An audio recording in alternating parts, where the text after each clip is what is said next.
Bonjour à toutes et à tous, le meilleur de l'actu de cette nouvelle semaine, c'est tout de suite sur TV Vendée. Une semaine marquée tout d'abord par la canicule et les nombreux incendies en Vendée et ailleurs. En moyenne, les sapeurs-pompiers ont recensé une dizaine de feux par jour entre le 4 et le 14 juillet sur le département. Alors il a fallu protéger tout le monde et avant tout nos amis les bêtes. Écoutez plutôt la SPA qui a sorti pour l'occasion les draps, mais aussi des jets d'eau en abondance. On ne va pas les entendre. Les chiens, on n'entend pas d'aboiement, alors que dès qu'on est à l'ouverture du refuge et qu'il y a des gens étrangers, d'habitude il y a des aboiements, mais là ils sont malheureusement bien sûr capoutes avec cette chaleur. Et puis les chats, on peut remarquer aussi qu'eux sont beaucoup couchés à même le seul endroit en fait où ils respirent plus que la hauteur où il y a la chaleur qui stagne et qui est beaucoup plus chaude, même si on essaye de mettre des canisses, des voiles d'ombrage, tout ce qu'il faut aussi pour diminuer cette température. Et nous vous rappelons donc ce chiffre. En moyenne, les sapeurs-pompiers sont tout de même intervenus une dizaine de fois par jour entre le 4 et le 14 juillet sur le département. Alors afin de protéger des bois vulnérables, les Sables d'Olonne ont interdit l'accès à l'intégralité des forêts olonnaises au plus fort de l'alerte rouge. Écoutez d'ailleurs Bertrand Liénard, le chargé de mission environnement de la ville, nous rappelait lundi les bons gestes à adopter en forêt. Les bons gestes à tenir, c'est bien sûr pas de cigarettes, pas de feu en forêt. Les feux de forêt sont interdits. C'est vrai que la plupart des feux de forêt qu'on a pu constater, c'est souvent soit les mégots, soit en effet des feux de camp mal éteints, soit également différentes activités qui vont entraîner la création d'une étincelle. Et donc voilà, vraiment être très, très prudent avec le feu en ce moment, et en particulier dans les zones forestières. Et puis toujours à propos de santé humaine, cette fois, à noter cette décision du CHD Vendée. À partir de ce week-end, l'accès aux urgences est désormais réglementé entre 23h et 8h30 dans les différentes antennes du CHD. Avant de venir, vous êtes invité à appeler le 15 pour une urgence vitale et le 116 117 dans les autres cas. Quant à la journée, les urgences restent toutefois accessibles normalement. Un changement dû à un manque de personnel et une fréquentation en hausse en cette période de très haute saison touristique. Bien des fois et trop souvent, leur pathologie, s'ils en ont une, relève parfois d'un conseil médical, parfois d'une consultation de médecine générale. On souhaite vraiment qu'ils prennent avis en régulation, de manière à ce qu'on puisse leur proposer parfois un conseil médical, parfois une consultation par le médecin de garde, parfois une consultation décalée au lendemain, dans un service d'urgence éventuellement. Mais en tout cas, la période de nuit profonde nous semble une période de surcharge trop importante actuellement, et on a peut-être atteint les limites d'un système ouvert 24 heures sur 24. Et puis seule exception à cette décision Montaigu, le service restera porte close toute la nuit. Outre la canicule, nous sommes également revenus sur ce mystère à Faleron. Depuis plusieurs semaines, plusieurs vols sont recensés. Panneaux de ville, balançoires ou encore la pelouse synthétique de l'aire de jeu. Des vols qui viennent plomber les comptes de la municipalité. 50 000 € de travaux ont été réalisés pour cette zone de loisirs inaugurée voilà un mois. Désormais, elle est fermée au public, inutilisable. Pierre Dalicieux s'est rendu sur place. Cette aire de jeu est désormais fermée. Après les balançoires qui ont été dérobées, c'est la pelouse synthétique. Des vols à répétition dans cette commune qui exaspèrent l'équipe municipale. Depuis maintenant plusieurs mois, on subit des vols. Ça a commencé le premier, ça a été la clôture du cimetière. Juste après l'extension, les travaux étaient à peine finis quand nous avait volé déjà la clôture. Quelques mois après, ça a été le portail de la lagune qui posait vraiment un problème. Et puis ces derniers temps, c'est dans la zone de loisirs ici, un lieu vraiment de famille où on a commencé d'abord par nous voler les deux balançoires là, que vous avez derrière vous. Et puis ça a été, il y a 15 jours, une semaine de ça, ça a été 25 mètres carrés de pelouse synthétique et ça suffit quoi. Maintenant, il y a vraiment un ras-le-bol. En tout, plus de 20 000 € de matériel ont été volés, une somme conséquente pour cette petite commune de Faleron, et des assurances qui, selon son maire, ne semblent pas prêtes à jouer le jeu. Les assurances aujourd'hui nous font un peu du chantage en nous disant soit vous payez vous-même, soit on augmente vos contrats d'assurance, voire même on vous les annule. Ça fait plaisir quand vous payez depuis des années certaines assurances, oui, ça fait très plaisir. Oui. Pour autant, faut-il craindre en Vendée une recrudescence des incivilités ?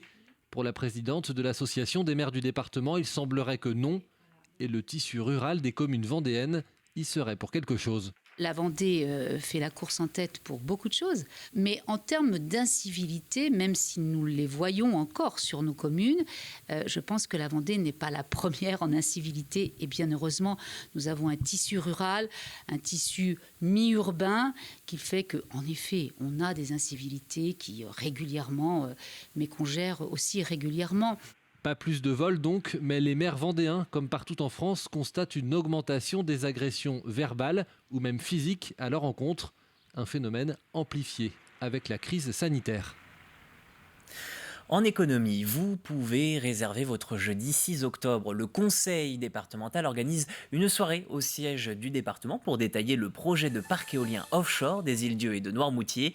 Près de 800 entreprises sont invitées. D'ici 2025, 62 éoliennes vont s'enraciner au large de ces deux îles. Le parc devrait générer 1900 gigawatts par an, soit la consommation de 800 000 personnes. Et pour le département, c'est une aubaine. Cet investissement de 2 milliards d'euros doit servir les intérêts des Vendéens. Je pense par exemple à nos hôteliers, puisqu'il va y avoir des journées et des journées d'employés sur le secteur et qui vont devoir se loger parce qu'ils pourront venir de loin, ils pourront venir de l'étranger ou de France bien évidemment, ils auront besoin d'être logés. Nos restaurateurs, comment ils vont pouvoir aussi tirer leur épingle du jeu. Et puis bien sûr toutes ces entreprises de sous-traitance aujourd'hui, je pense aussi à la métallurgie qui sont capables de faire des offres de propositions pour des services, dire de l'urgence, du dépannage en particulier. Voilà, donc les possibilités sont multiples. Et n'oublions pas que le dossier reste controversé actuellement. 3 recours contre ce parc éolien en pleine mer sont à l'étude par le Conseil d'État. À Challans, l'actualité est marquée par le premier jeudi de la foire à l'ancienne de l'association Autrefois Challans. Après 2 années particulières pour cause de Covid-19, l'association remobilise plusieurs centaines de bénévoles. Une troupe que Diane Delangle a rencontrée. Il travaille depuis des mois sur le programme de cette édition renouvelée. Plongée dans les coulisses avec Diane Delangle. Essayage, retouche, les doigts de fée s'activent dans l'atelier d'Autrefois Challans. À quelques jours de la première, les bénévoles viennent un à un récupérer les costumes. Moi, je renouvelle les costumes, donc il y a des choses qui servent depuis longtemps et les costumes s'abîment à être utilisés. Donc il y a toujours des réparations et il y a aussi des nouveautés, donc des nouveaux costumes à fabriquer. Donc ça, je fais ça le reste de l'année. Après 2 années blanches et une édition en milieu clos cantonnée à la ferme de la Terrière, Autrefois Challans retrouve enfin le centre-ville et son format classique. C'est quand même relativement compliqué. On a perdu donc 3 ans. Ça fait aussi l'âge qui a fait que certains bénévoles ne peuvent plus assurer. Et puis, les gens ont pris d'autres habitudes. Et il y a des secteurs où il a été très très compliqué de pouvoir remotiver et retrouver des nouveaux bénévoles. Je pense principalement, notre plus gros souci, ça a été pour la restauration, où là, on a eu beaucoup de peine à renouveler l'équipe. Il y a un bénévole de taille qui manquera à la fête. Léon le Canard, toboggan emblématique, a dû être évacué ce mercredi. Il sera remplacé par Noël le Poulet en attendant d'être remis sur pattes. Dans l'air du temps, on pourrait dire qu'il a attrapé la grippe aviaire, mais c'est plus une usure du temps avec la rouille qui a fragilisé certaines parties de sa structure. La grippe aviaire qui met à mal aussi la traditionnelle foire à la volaille. Elle sera remplacée par une exposition de photographies anciennes, en plus des animations qui font le succès des événements antérieurs. Une ambiance que les bénévoles de toujours s'impatientent de retrouver. C'était bien à la Terrière l'an dernier, parce que ça nous a permis de dire qu'on était toujours là. Mais c'était plus une grande kermesse qu'une foire à l'ancienne. Que quand on va en centre-ville, c'est vraiment la foire à l'ancienne. On aime faire la fête déjà, et puis on aime être dans ces années-là aussi. Ça fait penser à nos grands-parents. Quand on nous dit vous êtes déguisés, alors là, vous dites, on monte haut. Non, on n'est pas déguisés, on est costumés. Et ça, autrefois, comme autrefois. 700 à 800 bénévoles vous feront voyager dans le temps les 21, 28 juillet et 11 et 18 août. Début des festivités à partir de 10h30. L'entrée est gratuite. Et cette semaine, nous vous avons également fait découvrir l'un des campings les moins chers de France. Il est situé à Talmont-Saint-Hilaire et il vous permet un accès rapide à la plage du Veillon. Ce camping associatif propose un cadre naturel et familial qui fait sa renommée. Le reportage tout de suite, c'est Grégoire de Châtillon. Si vous cherchez un camping pas cher à 2 pas de l'océan avec de l'ombre et du calme, vous allez être servi. Ici, avec le camping de l'Espérance, c'est l'espoir d'y trouver des prix très compétitifs. 4 € et des brouettes par adulte la nuit et 7 € l'emplacement. De quoi y trouver de fidèles campeurs comme Chantal et Jean-Pierre, venus de la région parisienne. Depuis 1978, ils y passent tous leurs étés. On n'aime pas où il y a des piscines, il y a tout ça, on n'en veut pas. On préfère tout ce qui est naturel, quoi. On retrouve un peu des amis. On se retrouve tout le temps. On passe des bonnes soirées, des bonnes journées. Un camping à l'ancienne, rustique et économique, sans piscine, sans animation, avec des emplacements dépourvus de branchements électriques. On joue à un jeu, mamie, en fait. Cela convient parfaitement à Marivonne, qui vient ici depuis 23 ans pour les 2 mois d'été. Elle y accueille depuis quelques années sur place ses petits-enfants à tour de rôle. On a les douches chaudes, on a voilà, il y a quand même le minimum vital, malgré tout. Hein. Et avec le gaz, bon, j'ai un frigo à gaz dans la caravane, donc pour le froid, il n'y a pas de souci. Ce camping, ça représente la nature protégée, hein, en l'état, et puis la liberté, la convivialité, parce qu'il y a quand même plein de gens qui viennent là depuis très longtemps, et puis la simplicité, pas de chichi. Situé à Talmont-Saint-Hilaire, le camping de l'Espérance est un camping associatif, propriété de la congrégation des Sœurs de Mormaison, dont on peut voir juste en face l'impressionnant bâtiment. Les Sœurs de Mormaison nous ont délégué la gestion de ce camping, mais la condition, c'est de le laisser comme il est aujourd'hui et d'accueillir les gens les plus modestes et d'accueillir aussi les groupes d'enfants qui le souhaitent. Et on voit des gens qui arrivent ici, qui changent de camping pour être dans un lieu un peu plus silencieux, un peu plus calme. C'est une centaine d'emplacements sur 2 hectares, avec un accueil et des commodités. Cela fait le bonheur de ce groupe en camp de vacances.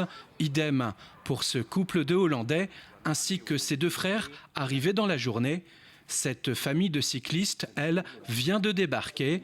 Avec son côté sauvage et bon marché, le camping de l'Espérance attire de plus en plus de campeurs pour de courts séjours.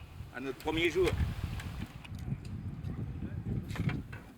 Et enfin, cap sur la Norvège où nous retrouvons Amaury Guérin et l'expédition Pilourson.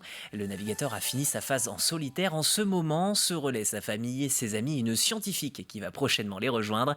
Le but, c'est d'intensifier les recherches sur le plancton.